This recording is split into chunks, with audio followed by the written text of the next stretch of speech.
What is up, guys? It's the Sound Alchemist being joined by Gershwan. and today we're back at it again answering your questions in another installment of For the Greater. This is a video series where we answer the questions left by you, the viewer. If you have a question for us, just comment down below. Put a question in front of your question because we get to those questions first. And that is that is none other than what Simon Teese has said and done. His question is, okay, if the Imperium beats all its foes, what's next? By the way, yay! Got a headline thingy. Looks like you've done it twice in a row. Yeah, you got another one. That's luck. Go to the casino, put some bitcoins on everything. On everything, even on your mama. Oh, for sure. So if the Imperium finally defeats all, let's go through the list of how we think the Imperium could defeat all of the major races. Starting with the easiest one, the Tau Empire. Literally just focus on the Tau for a little bit. Not even, just like a couple days. Just send like one or two full chapters of Space Marines, and literally they'll just conquer planet by planet by planet until they get to the main sept world of Tau, and then it's done. Because it was about to happen. The Damocles Gulf Crusade was going to conclude with the destruction of the entire Tau Empire, but then the Tyranids happened. Yeah. So yeah, all the Imperium needs to do is focus a little bit more on the Tau, and they're dead. Right. Because right now there is no Primarch level hero that the Tau have. They've got Shadow Sun, they've got Farsight, but these guys struggle against Chapter Masters. Like a Primarch would be easy to just squat them. Yep. So yeah, the Tau would be the first ones down. What do you think would be the next easiest one? Eldar, Dark Eldar, and just Craft World Eldar and Exodite Eldar would be easier. Just because I feel like they're already on their way out. They know that the world is fucked up. So if like the Imperium could convince the Eldar to be like, you know what, go where the old ones went, which is into the the Great Void, and go to another galaxy, you'll find better existence over there, right? And then just kill off whatever remains here with the Exodites. Yeah. And the thing is, it's like the Eldar as a whole, they're pretty spread far apart. It's not like they're located in one sector of the galaxy. You've got worlds that literally move wherever they need to. You got people hiding in the where's Kamra? The Webway. There you go. Yeah. So it's kind of hard to actually butcher all of them. So it'd be easier to give them like an ultimatum or something. Yep. Then the next one would be the Orcs. A lot of fan fiction stuff has shown that like the Orcs, if you can biologically alter the Orc genetic code to just make them go extinct, you won. Yeah. But cracking the code of the Orcs gene seems to be like a really popular idea within like 50K. So yeah, if they can do that, then get rid of the Orcs. Right.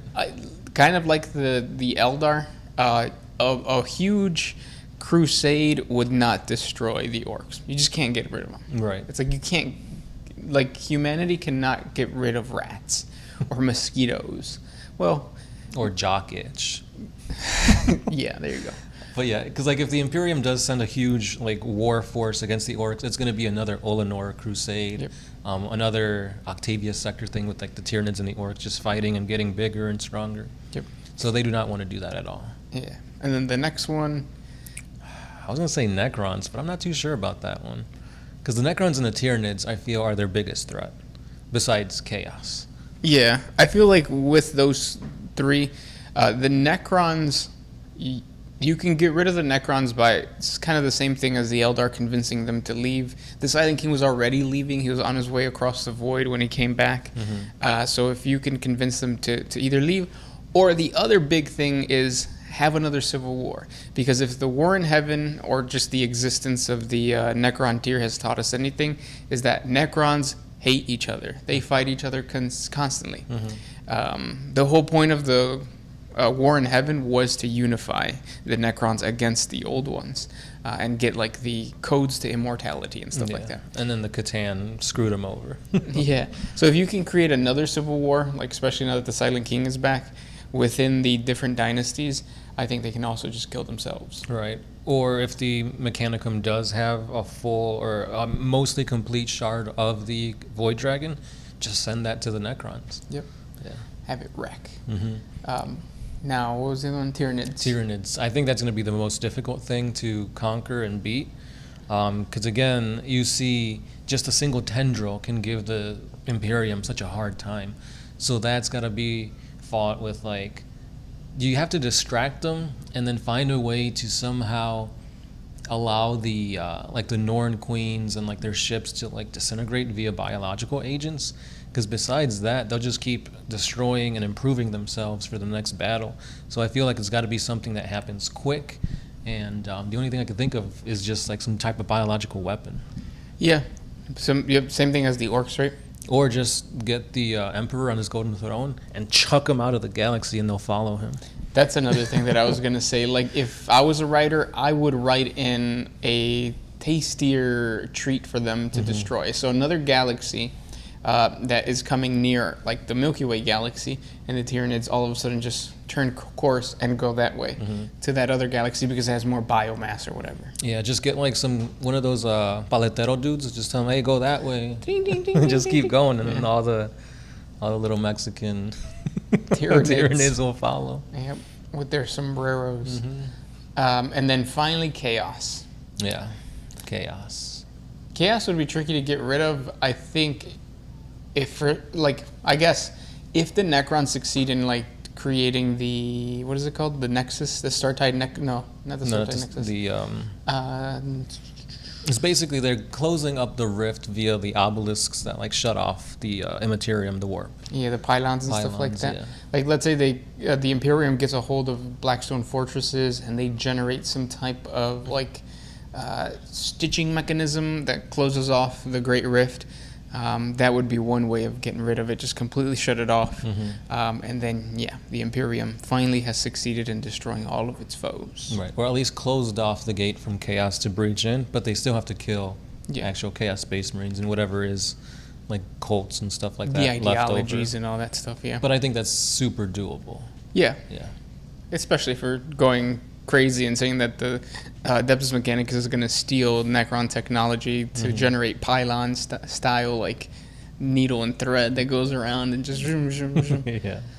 But then what was his question? Oh, what comes next? After? Okay, so once all of this has happened, what's next? I think it's civil war. Definitely, yeah. I think that in this grim dark universe, there always has to be war, and it has to be within themselves too. Yeah. I think the different regiments, or not the different regiments, different factions of the Imperial Army, or the, what would you call it? I don't even think it has a name as a well, all the forces of the Imperium would fight each other and stuff like that. It'd be very interesting to have all the Loyalist Primarchs come back, and then each one take a sector of a space, and then they try to expand, and like they fight over it. So it's literally another, I guess, Horus Heresy, but nobody's turned traitor. It's just for more control, more power.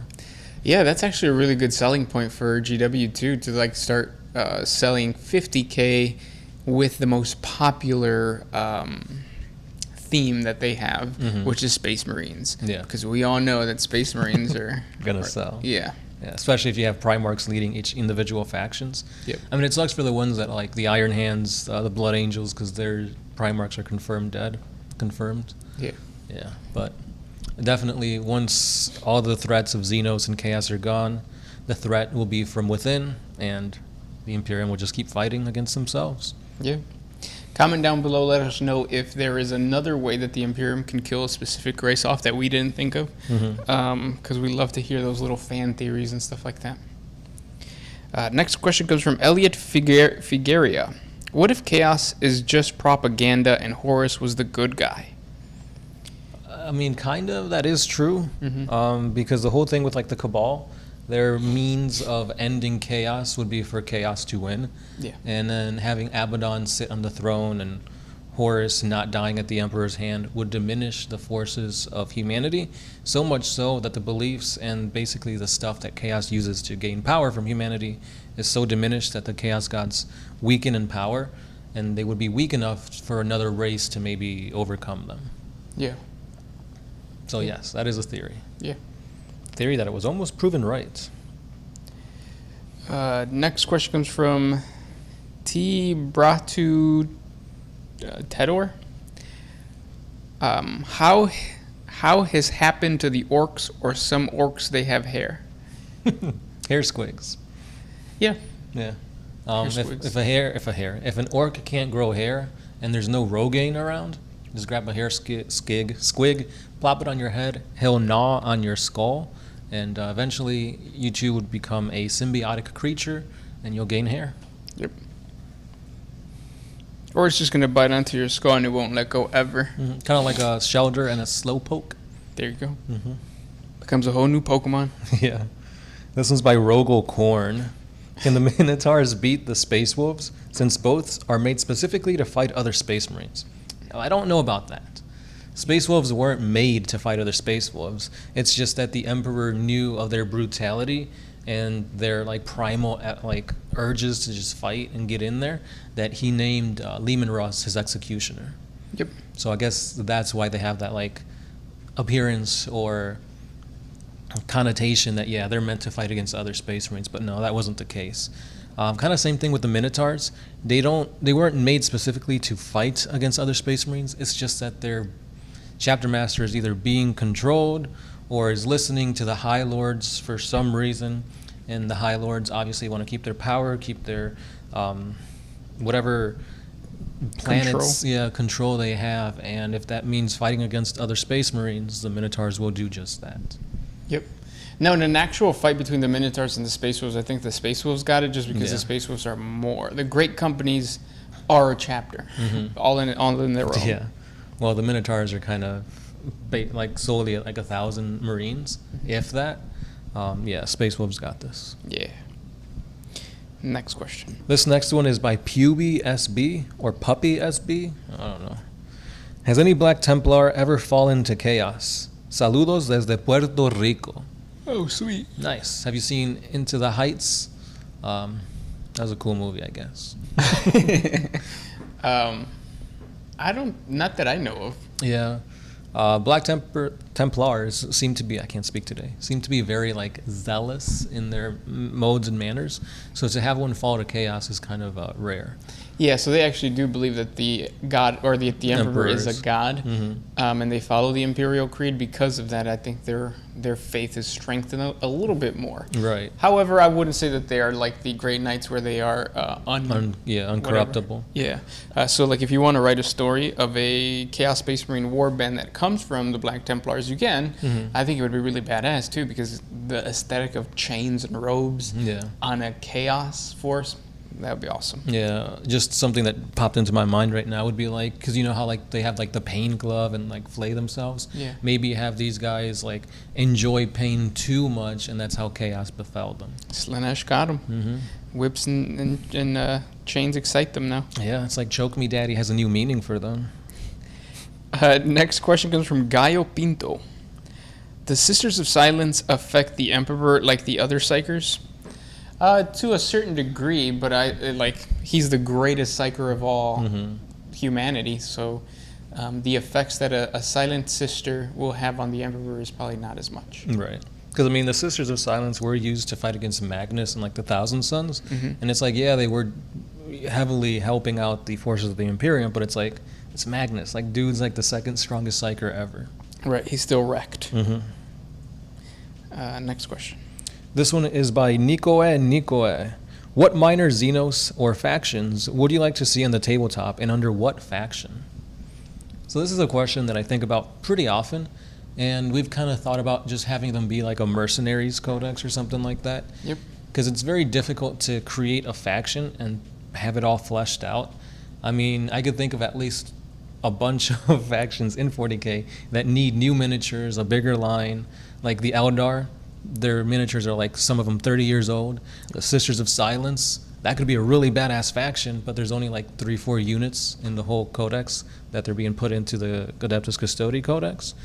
But yeah, it'd be pretty cool to see like more Vespids, more Kroots, the what's it called, Felinids. Yeah, that'd be another race to see. We've got Zotes being introduced. I mean, yeah, it's only one model. Squats. There's just a whole crazy amount of Xeno species out there that if GW wanted to, they could make into some type of faction. The Hrud, Rack Goal. I do think that you did hit it on the nail, though, with the Tau Auxiliary forces. If we can get a Tau Auxiliary Codex, that would be awesome. Yeah. There's a lot of auxiliaries that they use that are pretty cool, like those polar bears that float. Yeah. Next question. This one is by Brian PJ. How do you think Jagdai Khan has been turned into, or do you think Jagdai Khan has been turned into some kind of flesh furniture somewhere deep inside Kamara? Or do you think he has the skills to survive all this time? I definitely think he's trapped somewhere, but I don't think he has become a piece of furniture. Piece of furniture, yeah.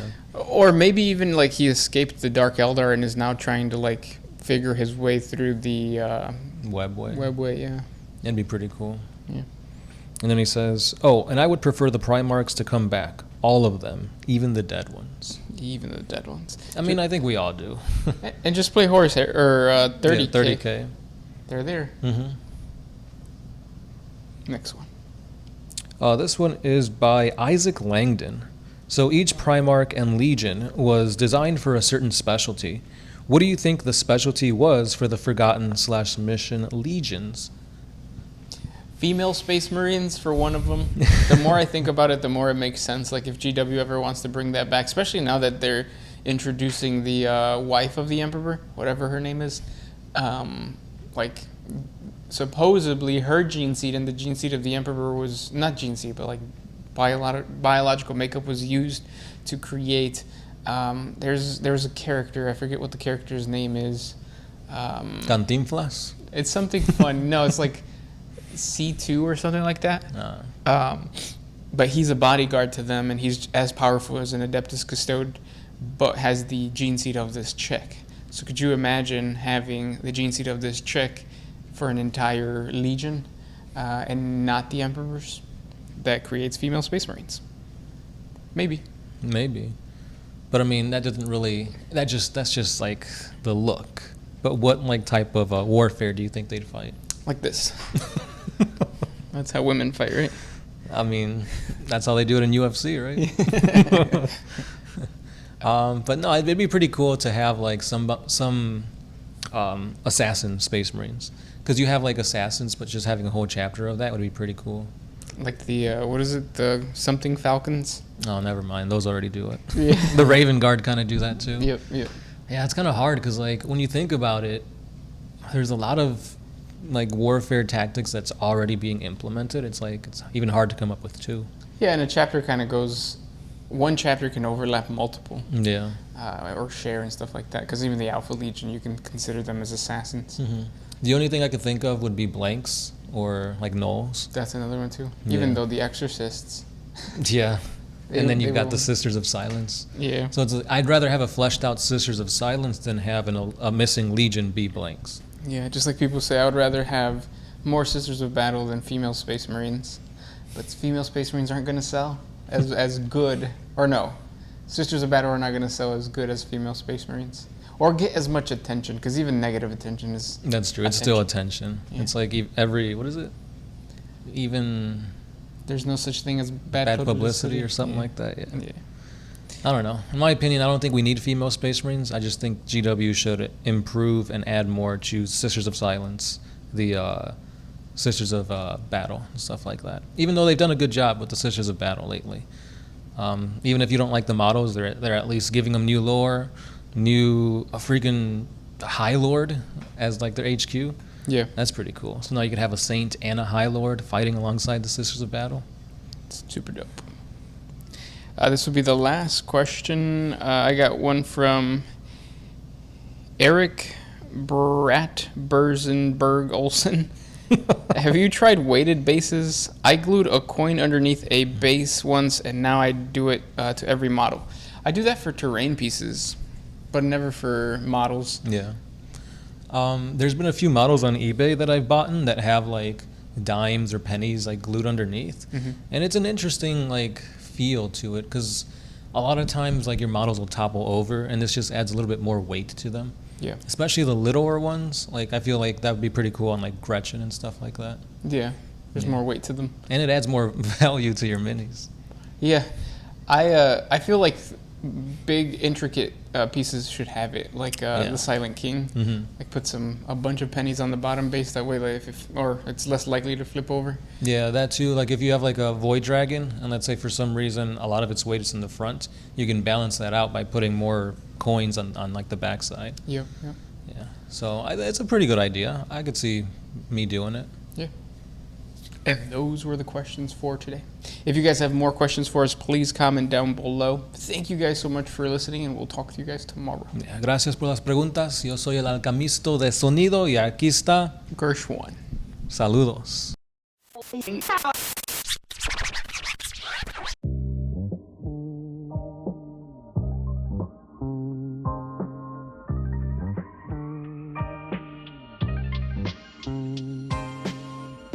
Always used to put my freedom first in any situation.